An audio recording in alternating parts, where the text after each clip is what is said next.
just wanted to give y'all a quick update on me and the baby. It is Friday the 11th. Just to let y'all know, I don't know, depending on what they say, exactly when I'll be able to get this video uploaded for you guys. This is where we're at, guys. I'm having a D-dimer. That's what it's called, a D-dimer test. About to get my IV so they can do a blood draw. All right, guys. So, good news. They did my D-dime test to see if the blood, whatever, was elevated, check for blood clots. He put in orders for me to have an ultrasound or be monitored by labor and delivery. She said, no, I don't see any new orders for you. Y'all, I was so...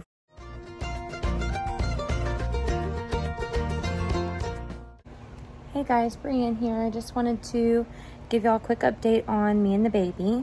It is Friday the 11th. Just to let y'all know, I don't know, depending on what they say, exactly when I'll be able to get this video uploaded for you guys. But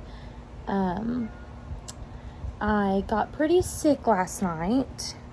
And it started out with some chest pain. It woke me up. My chest just felt real heavy. I was having a hard time catching my breath, stuff like that. So I sat up in the bed for about an hour. I just sat up in the bed trying to catch my breath and just kind of get my bearings again. So I got comfortable and I laid back down. And shortly after I laid back down, I got the fever and the chills and the body aches and some cramping. So I called my OB office this morning, and she does want me to go get checked out by labor and delivery at the hospital. Just because I feel better this morning, but I am still having a lot of heaviness, and it hurts for me to take a real deep breath in. So I think she may be worried about preeclampsia or blood clots or something of that sort. So just to be on the safe side, we're gonna go get checked out at labor and delivery. But like I said, just wanted to update you guys on what was going on, and stick around. Hopefully I'll have an answer for you pretty soon. This is where we're at, guys. I'm having a D-dimer. That's what it's called, a D-dimer test. About to get my IV so they can do a blood draw. And they're gonna check for any, if it has that D-dimer protein, it means I could have some kind of clotting going on, and then if that's elevated, I'll have to get a scan.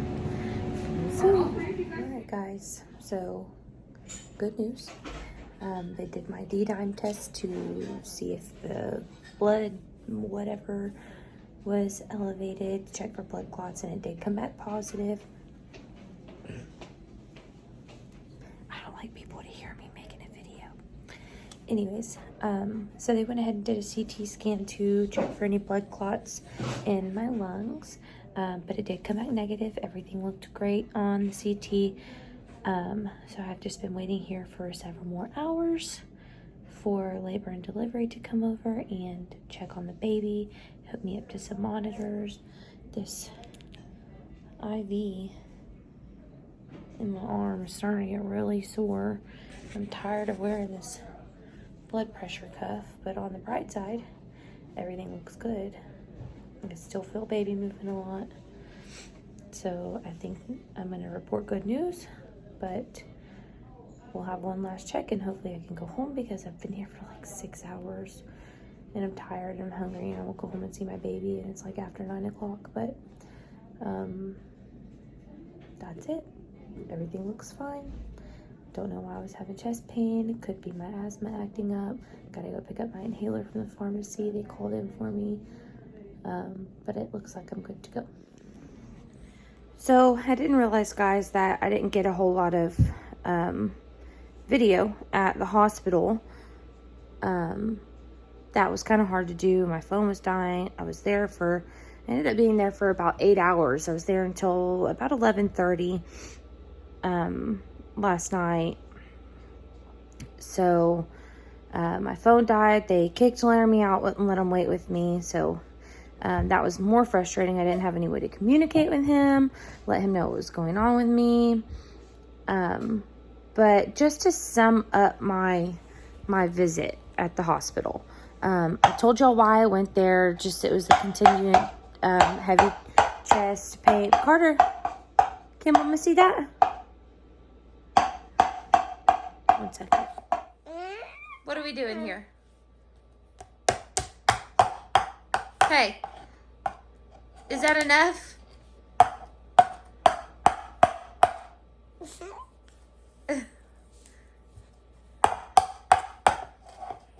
Hey. I did want to start first by saying I did have a COVID test. I woke up, I was sick Thursday night, and Friday night ended up in the ER.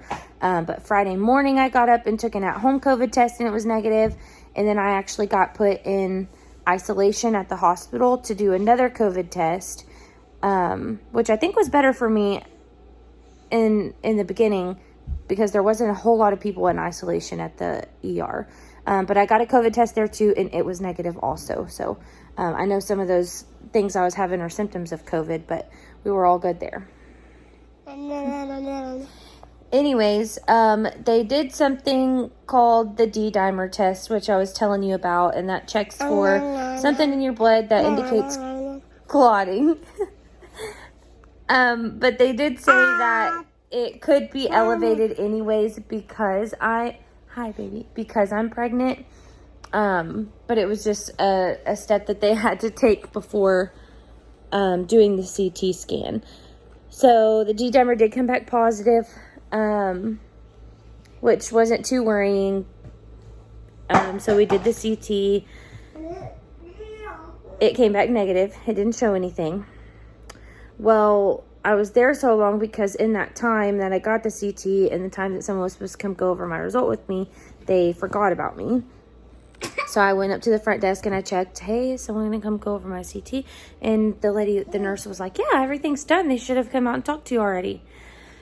So I waited like 30 more minutes for them to come talk to me. And then after the doctor talked to me, he wanted me to go for ultrasound and monitoring. Labor and delivery was supposed to come to the ER to me. I waited a little over an hour again, and I went and asked the nurse, hey, did he put in orders for me to have an ultrasound or be monitored by labor and delivery? She said, no, I don't see any new orders for you. Y'all, I was so frustrated. I was so nice, though. 10 o'clock, 11 o'clock, I don't know what time it was. I was trying to be so nice. I was so tired and wanted to come home to my baby, but, anyways, I finally got so frustrated. That's when they finally put me into my own room in the ER, and I didn't have to wait out in the waiting room anymore, like out in the lobby. After that, I waited in that room by myself for a long time. I finally went out and stood in the hallway, and finally I saw my doctor in the hallway. I was like, look, can I just go home? I said, the baby's moving fine. Everything feels good. Can I just go home? So he just went and grabbed an ultrasound cart, did my ultrasound himself, sent me home, told me he'd let my OB know that everything was good. But really, we don't know why I was having the chest pain still. He said it could just be that weird time in my pregnancy that things start to get weird. So I'm just hoping that doesn't happen again. But I do have an inhaler now in case that was the issue. So we'll see. I'll keep you updated. But I'm feeling fine now. I've been getting a little nauseous. But other than that, I feel back to normal. I do think my vein is blown in my arm where my line was. But that's something that I can definitely handle.